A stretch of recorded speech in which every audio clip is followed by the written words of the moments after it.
Previously, we explored the early life of the Prophet Muhammad, peace be upon him, particularly his childhood and the significant events that resulted in him becoming an orphan for the third time under the care of his grandfather, Abdul Muttalib.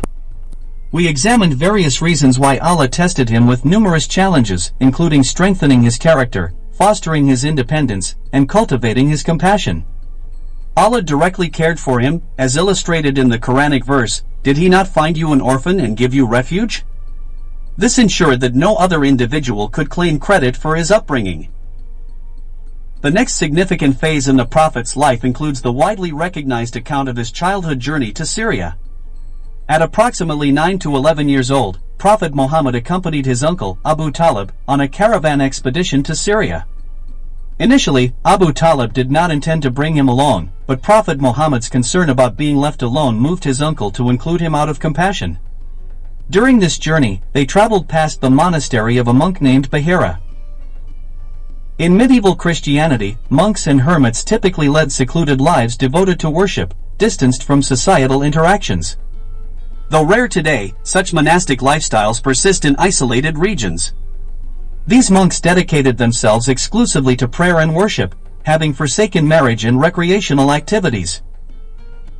An unusual event occurred as they passed by Bahira's monastery. Typically uninvolved with passing caravans, Bahira approached them and extended an invitation to the monastery. According to one account, Bahira conversed with Abu Talib and disclosed that the young boy accompanying them would become the prophet of the Arabs. Bahira asserted that he had witnessed signs, such as trees and clouds offering miraculous shelter to Prophet Muhammad. Bahira inquired about Prophet Muhammad's parentage. Initially, Abu Talib claimed to be the boy's father, but Bahira contended that this was impossible.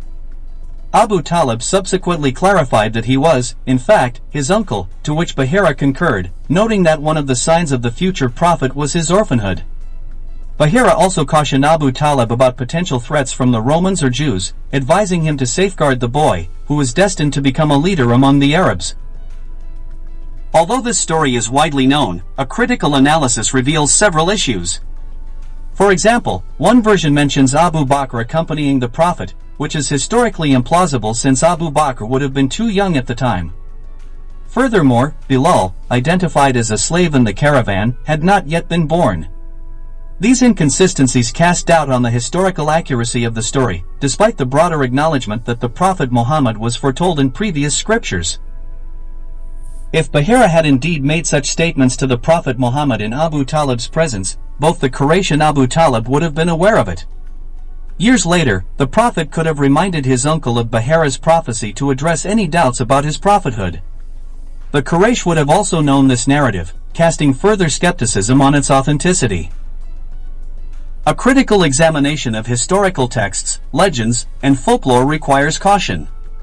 Upon scrutinizing the chain of narration, inconsistencies emerge. Early scholars, such as Ibn Kathir and Imam al-Dhahabi, also found this story problematic. For example, Imam al-Dhahabi noted that Abu Bakr would have been only 10 years old, and Bilal had not yet been born at the time. The Prophet Muhammad did not remind Abu Talib or the Quraysh of Bahira's prophecy, further casting doubt on the story's authenticity. If this event had truly occurred, the Quraysh might have been more receptive to his message. Moreover, the Prophet's reaction to his first revelation would likely have been different if he had anticipated his prophethood. Although this may seem overly critical, it is essential for historical accuracy. Many details of the Sirah are narrated without the same rigorous chains of transmission as hadiths related to halal and haram.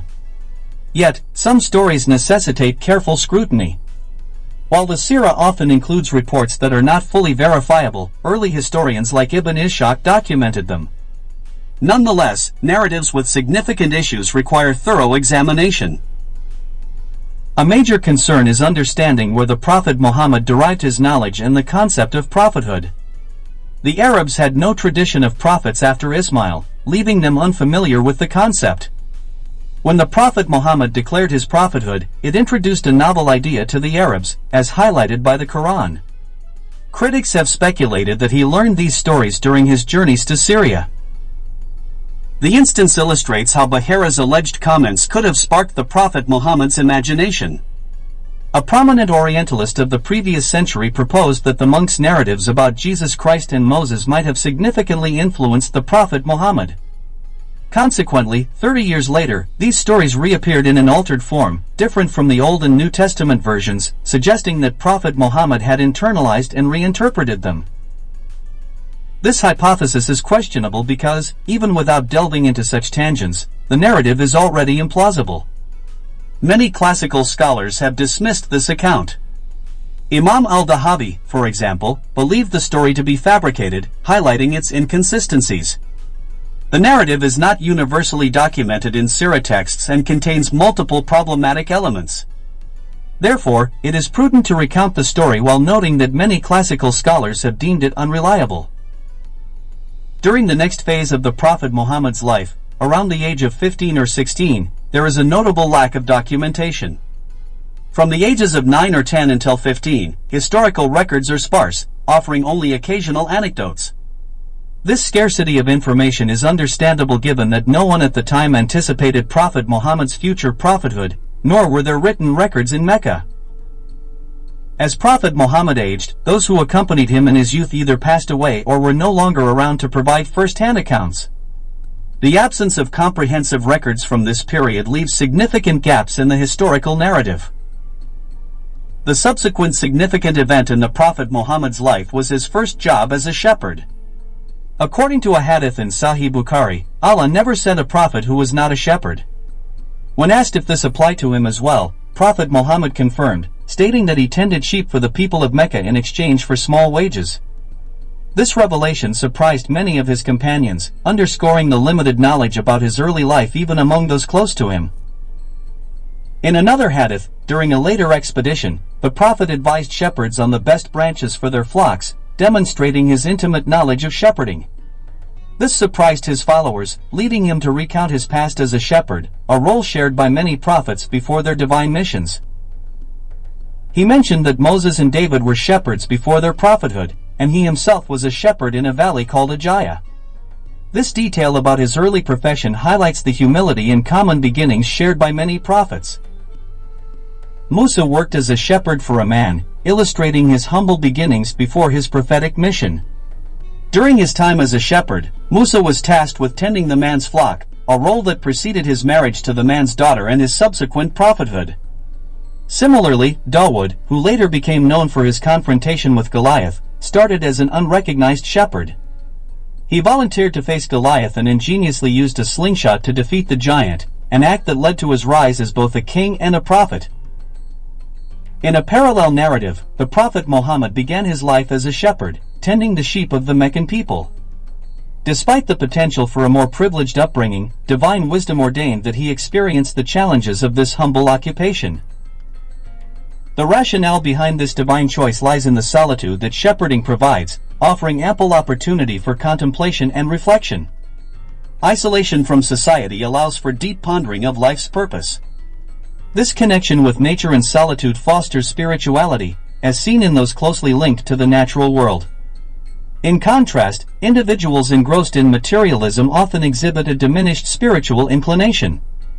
The prevalence of atheism in affluent societies and among high-income professions underscores this phenomenon, while farmers and those engaged with nature tend to display stronger religious convictions.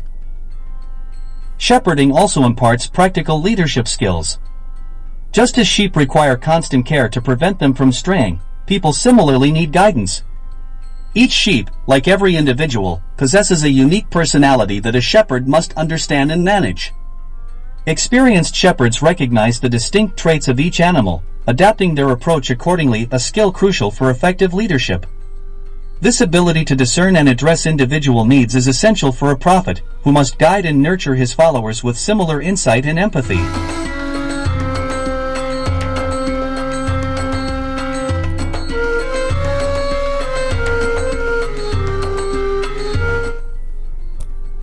Another benefit of shepherding lies in its promotion of dual attributes, sensitivity and valor.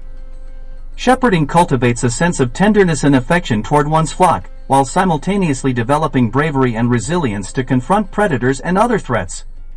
The solitary nature of shepherding in the desert requires a shepherd to balance nurturing the flock with defending it from dangers, fostering both compassion and courage as the shepherd alone ensures the animal's well-being.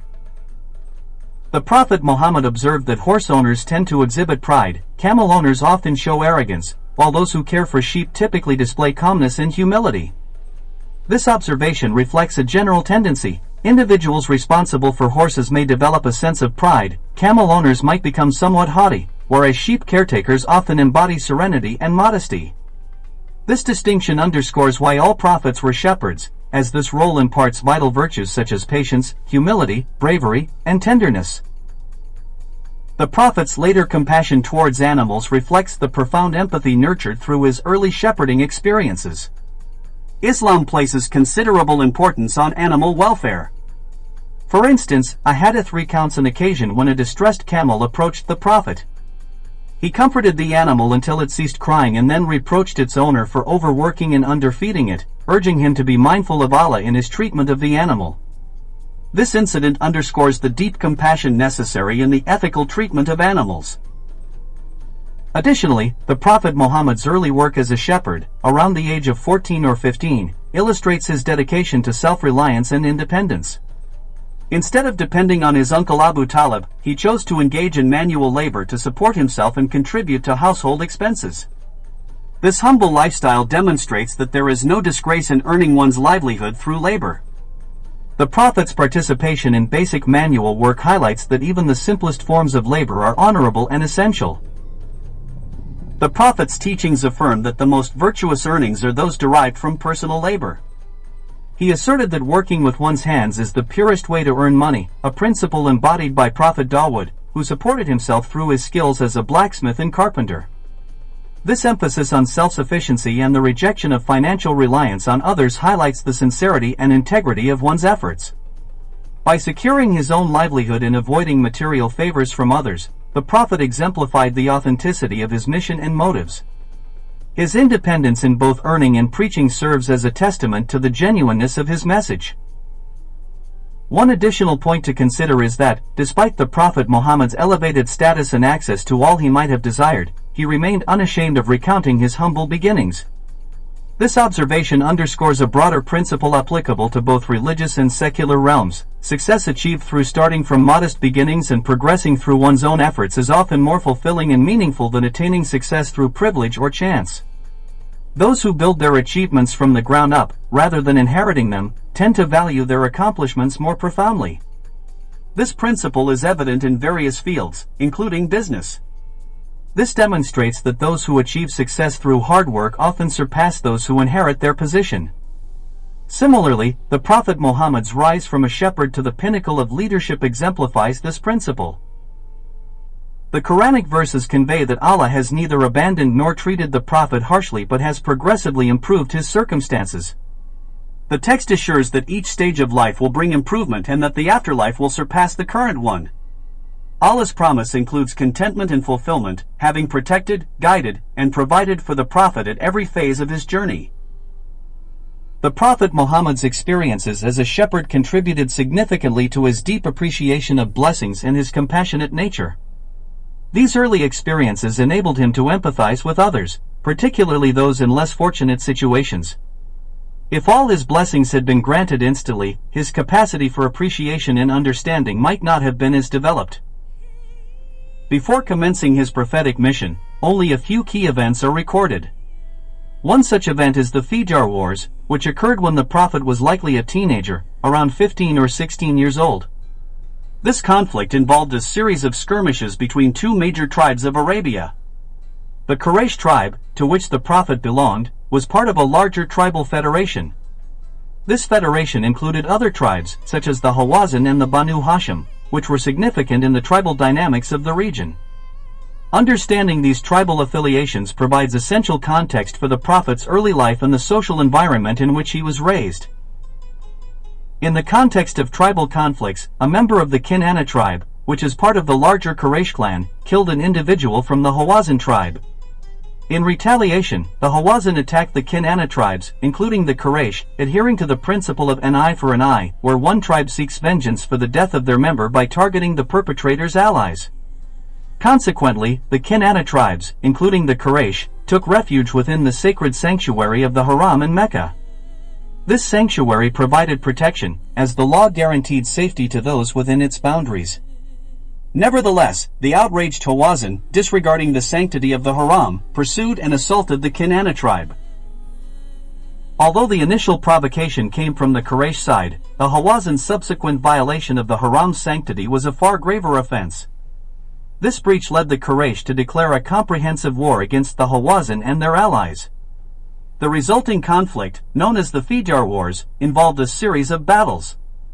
Initially, the opposing forces had the upper hand, but eventually, the Quraysh emerged victorious, leading to a peace treaty and the cessation of hostilities. The Hawazin agreed to pay blood money, thus concluding the fighting. Later in life, the Prophet Muhammad reflected on his participation in the Fijar Wars. He described his role as collecting arrows from the battlefield and returning them to his uncles, which illustrates his involvement in supporting the Quraysh. The term Fijar connotes immorality or wickedness, underscoring the severity of the conflict, particularly due to the breach of the Haram's sanctity. Despite the nature of the wars, the Prophet expressed no regret for his involvement, affirming that he did not perceive any wrongdoing in aiding his tribe. Notably, the Quraysh experienced victories when the Prophet was present, and setbacks when he was absent. Observing this, Abu Talib, the Prophet's guardian, insisted that the Prophet remain with him to ensure continued success. Eventually, a peace treaty was negotiated, leading to the cessation of hostilities. Several years later, a significant event known as the Hilf al-Feudal, or the Pact of Feudal, took place. At this time, the Prophet Muhammad was in his early 20s. This pact was established during one of the sacred months in Mecca. The incident involved a member of the Zubaydah tribe from Yemen, a tribe regarded as less prestigious compared to tribes like the Hawazin. Due to their remote location and lack of local support, the Zubaydah faced difficulties in seeking justice or protection. The conflict arose when a member of the Zubaydah tribe, engaged in trade in Mecca, was wronged by a prominent merchant. Despite his tribe's lower status and the absence of immediate support from his distant kin, the Zubaydah individual sought redress. This situation highlights the challenges faced by marginalized tribes in a tribal society when seeking justice and protection. The merchant acquired the goods before the Hajj pilgrimage and agreed to defer payment until after the pilgrimage was completed. The merchant promised to provide the payment upon the individual's return to Yemen, and the individual accepted this condition, assuming he could wait until after the pilgrimage to receive the funds. Once the pilgrimage concluded, the individual sought his payment from the merchant, who repeatedly requested additional time. Over time, it became evident that the merchant was intentionally delaying payment and had no intention of fulfilling his promise. Faced with this deceit and lacking alternative avenues for redress, the individual approached various subtribes, including the Banu Hashim and other influential groups. Despite his efforts, these tribes, wary of antagonizing a powerful and wealthy merchant, offered no assistance. Consequently, the individual chose to publicize his grievance. In that historical context, poetry functioned as a primary medium for disseminating information, similar to contemporary news media or social platforms. He composed a poem that quickly gained widespread attention due to its emotive and persuasive qualities.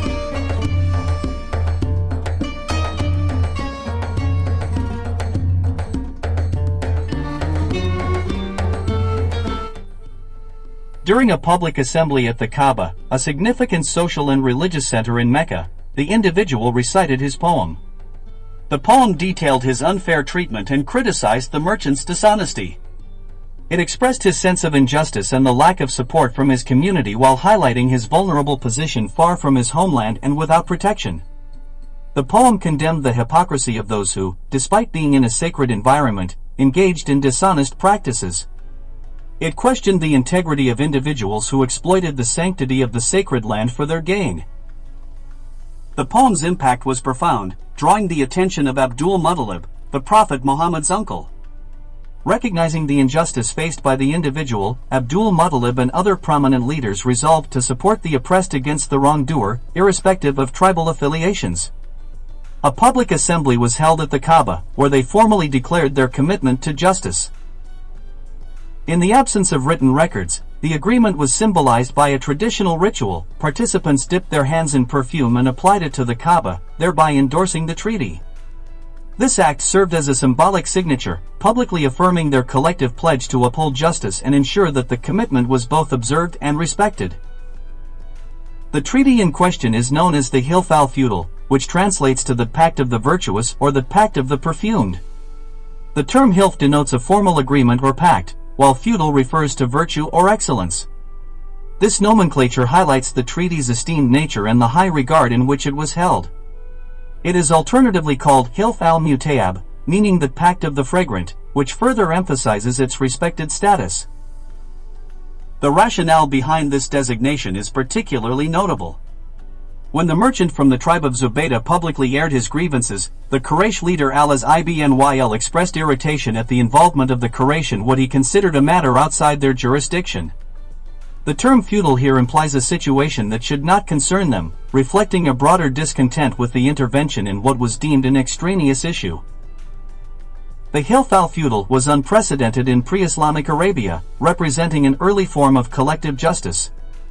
It was a significant alliance among various tribes to combat injustices, akin to a nascent form of government. The Prophet Muhammad, peace be upon him, later reflected positively on this treaty, asserting that had he been called upon to uphold such an agreement even after the advent of Islam, he would have done so without hesitation. He emphasized that the principles of the treaty were so just that he would not have traded his involvement for substantial wealth, such as a herd of red camels. Examining these events, the Hilf al-Feudal and the Fijar Wars provide several key insights. Firstly, the Prophet Muhammad, peace be upon him, expressed no regret over his involvement in the Fijar Wars, indicating that his actions were justified and principled. Despite participating before his prophetic mission, he spoke of it with pride, demonstrating that involvement in actions promoting justice, even when not religiously mandated, was commendable. The Prophet Muhammad's, peace be upon him, participation in these pre-Islamic conflicts suggests that Muslims can engage in efforts to uphold justice even in contexts not explicitly religious. This principle remains relevant today, especially in scenarios involving non-Muslim lands. His role, while not as a direct combatant but as a supporter who supplied arrows, shows that Muslims have some leeway to contribute to justice in complex situations. Moreover, the Hilf al-Feudal illustrates the Prophet Muhammad's active involvement in societal issues beyond religious concerns.